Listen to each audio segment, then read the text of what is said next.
அன்பு உறவுகளுக்கு வணக்கம் மக்களே. இந்த பதிவில் என்ன பார்க்க போகிறோம் அப்படின்னு பார்த்தீங்கன்னா, மறுமணம் பெண் வரணும் தான் பார்க்க போகிறோம். இவங்க என்ன கம்யூனிட்டின்னு பார்த்தீங்கன்னா, முதலியார் வகையை சேர்ந்தவங்க. இவங்க வந்து சைவ பிள்ளைங்க, அசைவமாக இருந்தால் கூட ஓகேன்ட்டாங்க. இவங்க பிறந்த தேதி அப்படின்னு பார்த்தீங்கன்னா 21 7வது மாதம் 1974 பிறந்திருக்காங்க. இப்போ வந்து பார்த்தீங்க அப்படின்னா 51 வயசு இந்த அம்மாவுக்கு நடப்பு நடந்துகிட்ருக்கு. இவங்க படிப்பு அப்படின்னு பார்த்தீங்க அப்படின்னா 12வது படிச்சிருக்காங்க.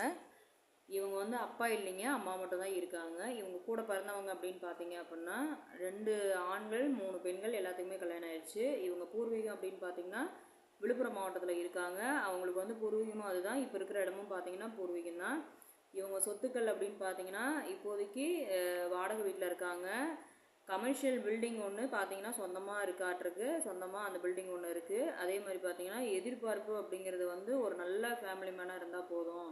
இப்போ இவங்க வந்து பார்த்தீங்க அப்படின்னா இவங்களுக்கு வந்து அவங்க ஹஸ்பண்ட் வந்து இல்லைங்க, தவறிட்டாங்க. அதனால் வந்து இவங்களுக்கு வந்து 2 ஆண் பிள்ளைகள் இருக்காங்க. அந்த 2 ஆண் பிள்ளைகள் வயசு என்ன அப்படின்னு பார்த்தீங்கன்னா 22 வயசில் ஒரு ஆண்மகன் இருக்கார், 25 வயசில் ஒரு ஆண்மகன் இருக்கார். அவங்க 2 பேருமே அவங்க அம்மாட்ட இருக்காங்க. இவங்க வந்து பார்த்தீங்க அப்படின்னா ராசி நட்சத்திரம் ஜாதகம் இதெல்லாம் வந்து எதுவுமே பார்க்க தேவையில்ல. ஏன்னா 51 வயசு ஆயிடுச்சு இல்லைங்களா. அதனால் வந்து என்னை நல்லபடியாக பார்த்துக்கணும், என் ஃபேமிலியை நல்லபடியாக பார்த்துக்கணும். பசங்க வந்து கொஞ்சம் ஓரளவுக்கு இப்போ வயசான காலத்தில் கொஞ்சம் நமக்கு வந்து ஆதரவாக இருக்கணும் அப்படிங்கிற மாதிரி. ஏன்னா எல்லாருமே எதிர்பார்க்குறது தானே, இந்த ஒரு குறிப்பிட்ட வயசுக்கு மேலே நம்ம நல்லா பார்த்துக்கிட்டா போதும், கூட வந்து ஆதரவாக இருந்தால் போதும் அப்படிங்கிற மாதிரி.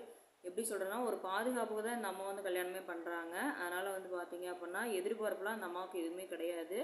ஃபேமிலி நல்ல ஃபேமிலியாக இருக்கணும், கொஞ்சம் அன்பாக அனுசரணையாக இருக்கணும், ஓரளவு சொந்த வீடு இருக்கணும். சொந்த வீடு இருந்தாலும் நல்ல ஒரு தொழில் கையில் இருக்கணும், ஓரளவுக்கு வருமானம் இருக்கணும், ஃபேமிலி ரன்னிங் பண்ணுற அளவுக்கு நல்லா வருமானம் இருக்கணும் அப்படிங்கிற மாதிரி எதிர்பார்க்குறாங்க. இவங்க வந்து பார்த்திங்க அப்படின்னா இப்போ வந்து விழுப்புரம் மாவட்டத்தில் இருக்கிறாங்க. அதாவது அவங்க சுற்று வட்டாரம் பக்கமாக இருந்ததுன்னா பரவாயில்ல அப்படிங்கிற மாதிரி எதிர்பார்க்குறாங்க. இப்போ வந்து விழுப்புரம் அது பக்கமாக இருக்கிற ஊர்கள், ஏன்னா வந்து அவங்க அம்மா கொஞ்சம் வயசாயிருச்சாட்டிருக்கு. அதனால் வந்து பிள்ளைங்களானா பார்த்துக்கிறாங்க. இருந்தாலுமே அவங்களுக்கு ஒரு ஆதரவு வேணும், ரொம்ப தூரம் வந்துட்டால் அவங்கள பார்த்துக்க முடியாது அப்படிங்கிற மாதிரி அந்த அம்மா யோசிக்கிறாங்க. அதனால் நம்ம சேனலை ஃபாலோ பண்ணுற அன்பு உள்ளங்கள் வந்து யாருக்காவது இந்த மாதிரி மறுமணம் தேவைப்படுது, இந்த வயசில் ஏதாவது தேவைப்படுது அப்படின்னா நம்ம கான்டாக்ட் நம்பரை கான்டாக்ட் பண்ணி உங்களோட விவரங்களை வந்து நீங்கள் கொடுக்கலாம். நீங்கள் வந்து அந்த அம்மாவோட விவரங்களை கேட்டாலும் நான் பார்த்து ரெடி பண்ணி கொடுக்குறேன். இந்த வாய்ப்பு கொடுத்த அன்பு உள்ளவங்களுக்கு நன்றி, வணக்கம்.